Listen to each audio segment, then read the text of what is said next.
వారు తమ ప్రయాసములు మాని విశ్రాంతి పొందుదురు. ఎవరు? ప్రభునందు మృతి చెందినవారు. వారి క్రియలు వారి వెంట పోవునని ఆత్మ చెప్పుచూ ఉన్నాడు. మన క్రియలు, మనము చేసిన క్రియలు మాట్లాడతాయి. మనము చేసిన ప్రతి క్రియ కూడా మాట్లాడుతుంది. ఈరోజున ఆలోచన చేద్దాము. నీ క్రియలు నీ వెంట వెళ్తాయి, జాగ్రత్త. నీ క్రియలు టెస్టిమోనీ చెప్తాయి, జాగ్రత్త.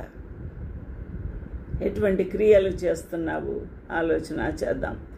I heard a voice from heaven saying unto me, unto John, write, blessed are the dead which die in the Lord, from henceforth,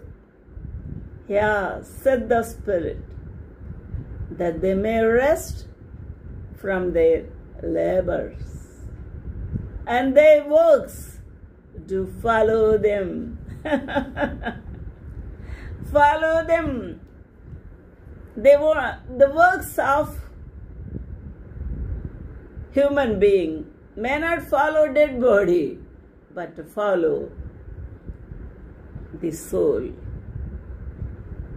ఈ రోజున నువ్వు వెళ్ళిపోయిన తర్వాత నీ క్రియలు ఏమి చెప్తున్నాయి, ఏమి సాక్ష్యం పలుకుతూ ఉన్నాయి ఆలోచన చేద్దాం.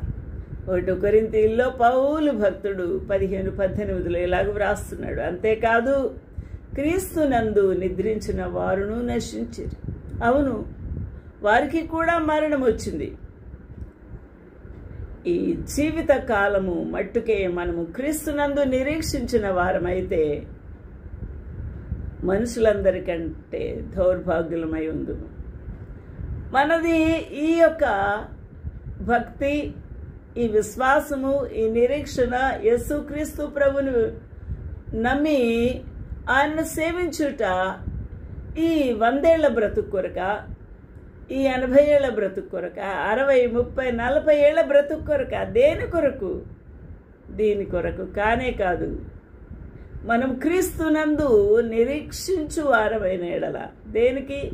ఈ జీవిత కాలం మట్టుకే నిరీక్షిస్తే మనము దౌర్భాగ్యులమే. అసలైన నిరీక్షణ క్రీస్తునందు ఉంది. హల్లెలూయా, దేవునికి మహిమ కలుగునుగాక.